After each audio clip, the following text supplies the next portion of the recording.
Good morning बच्चों। मैं चंदा कुमारी 11वीं गृह विज्ञान की ऑनलाइन क्लास में आपका स्वागत करती हूँ। बच्चों, पिछली कक्षा में हमने किशोरावस्था के बारे में पढ़ा था। बच्चों, मानव के जीवन की 5 अवस्थाएं होती है: शैशवावस्था, बाल्यावस्था, किशोरावस्था, वयस्क अवस्था और वृद्धावस्था। इन 5 अवस्थाओं में किशोरावस्था मनुष्य के जीवन की सबसे महत्वपूर्ण अवस्था होती है, क्योंकि यह वह अवस्था होती है जिसमें एक बालक अथवा बालिका का शारीरिक एवं मानसिक विकास पूर्णता को प्राप्त कर लेता है। उसके अंदर एक पुरुषोचित अथवा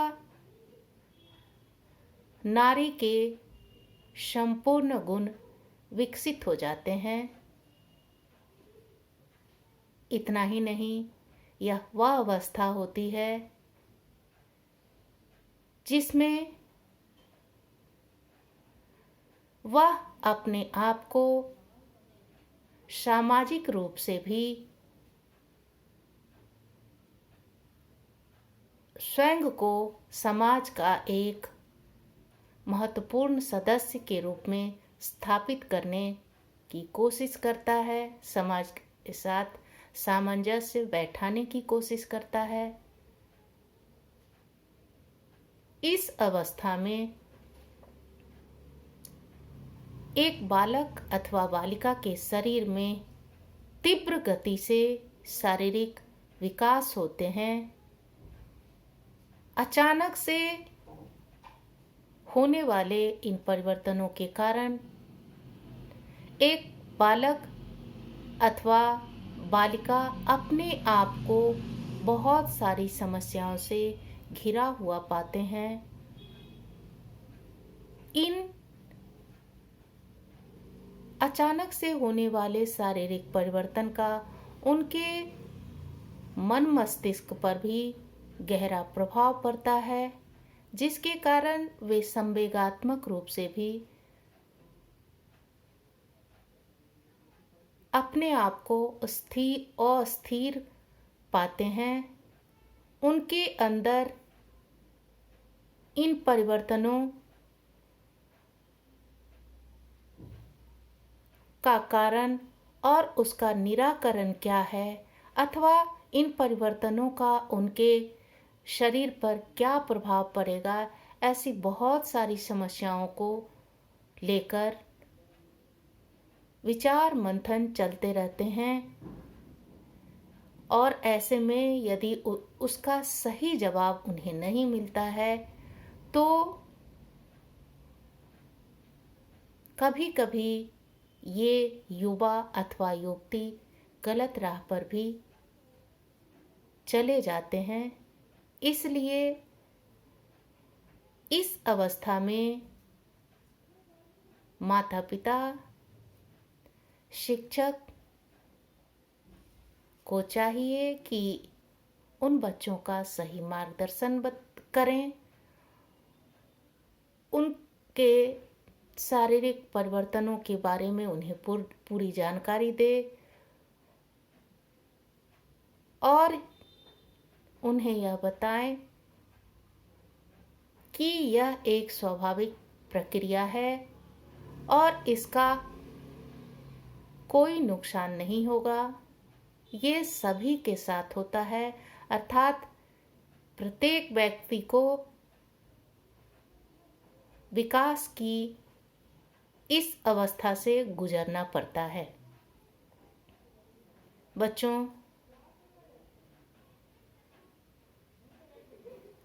किशोरावस्था की परिभाषा की बात करें तो इसकी परिभाषा इस प्रकार से दी जा सकती है: किशोरावस्था विकास की वह तीव्र अवस्था है जब बालक वयस्कता की ओर बढ़ते हैं और बालक युवक के समान तथा बालिकाएं युवती के समान दिखाई देने लगती हैं, यह अवस्था बालपन एवं वयस्कता के बीच की अवस्था होती है। अर्थात किशोरावस्था को बाल्यावस्था और वयस्क अवस्था के बीच की कड़ी भी कहते हैं। प्रत्येक व्यक्ति को बाल्यावस्था के बाद किशोरावस्था में आना पड़ता है और इसके बाद ही वह वयस्क अवस्था में प्रवेश करता है। अर्थात कोई भी व्यक्ति बाल्यावस्था से सीधे वयस्क अवस्था में नहीं जाता है। बच्चों, मनोवैज्ञानिकों ने अपने अपने तरह से किशोरावस्था को परिभाषित करने का प्रयास किया है, जिसकी चर्चा हम पिछली कक्षा में कर चुके हैं। इन्हीं वैज्ञानिकों में हरलॉक महोदय थे, जिन्होंने किशोरावस्था को 3 अवस्था में बांटा है। उनके अनुसार 10 से 12 वर्ष की अवस्था पूर्व किशोरावस्था यानी प्री एडोलेसेंस कहलाती है। 12 वर्ष से 16 वर्ष की अवस्था अर्ली एडोलेसेंस यानी आरंभिक किशोरावस्था कहलाती है और 16 वर्ष से लेकर 21 वर्ष की अवस्था उत्तर किशोरावस्था यानी लेटर एडोलेसेंस कहलाती है। आज हम किशोरावस्था की इन्हीं तीनों अवस्थाओं के बारे में चर्चा करेंगे। सबसे पहले पूर्व किशोरावस्था यानी प्री एडोलेसेंस। बच्चों, पूर्व किशोरावस्था बाल्यावस्था के समाप्त होने से कुछ समय पूर्व ही शुरू हो जाती है और किशोरावस्था के आरंभ होने के कुछ समय बाद तक चलती है। अर्थात पूर्व किशोरावस्था बाल्यावस्था के समाप्ति से पहले यानी 9वें वर्ष के शुरू होने से पूर्व शुरू हो जाती है और 12 वर्ष के बाद कुछ समय तक चलती है। यह बालक और उसकी बाल्यावस्था से वयस्क अवस्था की ओर परिवर्तन की अवस्था होती है। अर्थात पूर्व किशोरावस्था को बाल्यावस्था के अंत और किशोरावस्था के प्रारंभ की अवस्था भी कह सकते हैं। यह अवस्था यूं तो बहुत कम समय की होती है, परंतु इसमें शारीरिक रूप से तीव्र विकास होता है। इस अवस्था में बालकों की अपेक्षा बालिकाएं तेजी से बढ़ती हैं, परंतु विकास की इस अवस्था में व्यक्तिगत भिन्नता भी पाई जा सकती है और यह भिन्नता व्यक्ति विशेष के बहुत से कारणों पर निर्भर करती है। इस अवस्था को नकारात्मक अवस्था भी कहते हैं, क्योंकि इस अवस्था में किशोर तथा किशोरियों के अंदर जीवन के प्रति नकारात्मक सोच उत्पन्न हो जाते हैं अथवा जीवन के प्रति नकारात्मक सोच देखने को मिलते हैं। लैंगिक परिपक्वता के साथ ही यह सोच खत्म हो जाती है और इसकी कोई निर्धारित आयु सीमा नहीं होती है। यह व्यक्ति के जीवन की सबसे छोटी परंतु कठिन अवस्था होती है, अर्थात पूर्व किशोरावस्था की अवस्था बहुत बड़ी नहीं होती है, परंतु यह एक बालक अथवा बालिका के लिए कठिन और समस्याग्रस्त अवस्था होती है। इसके बाद आरंभिक किशोरावस्था अर्थात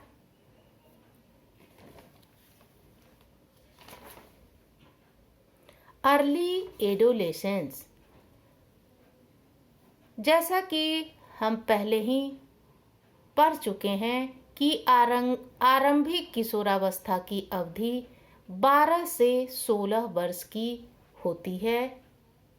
इस अवस्था में बालक शारीरिक रूप से परिपक्व हो जाते हैं और वे मानसिक, संवेगात्मक और सामाजिक तौर पर भी परिपक्वता की ओर बढ़ते हैं। उनका शरीर भविष्य के लिए स्वयं को तैयार करता है। इस अवस्था को टीन एज भी कहते हैं। इस अवस्था में शारीरिक परिवर्तन बहुत तीव्र गति से होता है।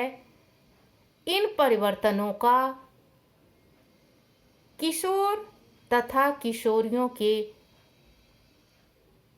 मानसिक विकास और संवेगात्मक विकास पर भी प्रभाव पड़ता है। इस परिवर्तन का उनके सोच, उनके जीवन मूल्य, दृष्टिकोण और सामाजिक संबंधों पर भी काफी प्रभाव पड़ता है। यह वह अवस्था होती है जब एक किशोर अथवा किशोरी के नए व्यक्तित्व का निर्माण होता है, अर्थात इससे पूर्व एक किशोर बालक होता है और एक किशोरी बालिका होती है, लेकिन किशोरावस्था के आरंभ होते ही उसके शारीरिक परिवर्तन पूर्णता को प्राप्त कर लेते हैं। वे मानसिक और संवेगात्मक रूप से भी परिपक्व हो जाते हैं। उनका एक नया व्यक्तित्व निर्मित होता है। उन जीवन के प्रति उनके दृष्टिकोण, जीवन मूल्य का निर्धारण होता है। यह अवस्था व्यक्ति के जीवन की महत्वपूर्ण अवस्था होती है। इसके बाद उत्तर किशोरावस्था यानी लेटर एडोलेसेंस आता है। यह अवस्था 15 या 16 वर्ष से लेकर पूर्ण परिपक्वता को प्राप्त करने तक की अवस्था होती है। इस समय किशोर पहले की अपेक्षा अधिक सचेत और सजग हो जाते हैं, क्योंकि जो परिवर्तन उनके शरीर में होना रहता है वे सारे परिवर्तन पूर्ण हो जाते हैं। किशोर अथवा किशोरी के अंदर उन परिवर्तनों को लेकर जो आशंकाएं होती है, जो डर होता है, जो भय होता है, वह समाप्त हो जाता है। वे मानसिक रूप से और संवेगात्मक रूप से स्थिर हो जाते हैं। उनके अंदर एक नया आत्मविश्वास पैदा हो जाता है।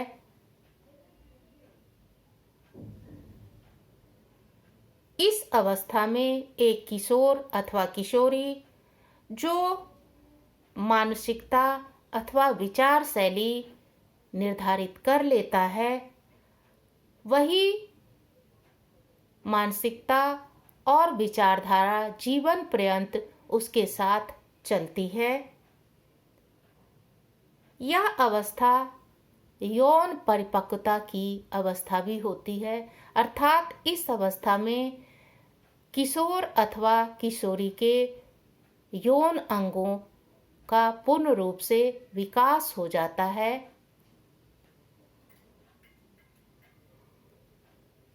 इसी अवस्था में उनके भावी जीवन की रूपरेखा भी तैयार हो जाती है।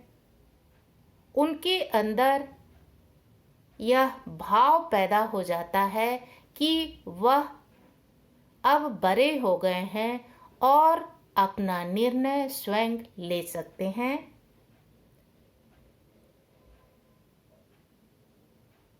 इस अवस्था को सुनहरी अवस्था यानी गोल्डन एज भी कहा जाता है। इस अवस्था में एक किशोर अथवा किशोरी अपने अधिकार एवं कर्तव्य को भी अच्छी तरह समझने लगता है और उसका निर्वहन करने के लिए भी पूरी तरह तैयार रहता है। तो आज हमने किशोरावस्था की 3 अवस्थाओं के बारे में पढ़ा, अर्थात पूर्व किशोरावस्था, आरंभिक किशोरावस्था और उत्तर किशोरावस्था। इन अवस्थाओं में क्या क्या विशेषताएं हैं, किस अवस्था की अपनी क्या विशेषताएं हैं, इसके बारे में विस्तार से पढ़ा। अगली कक्षा में फिर मिलेंगे। धन्यवाद।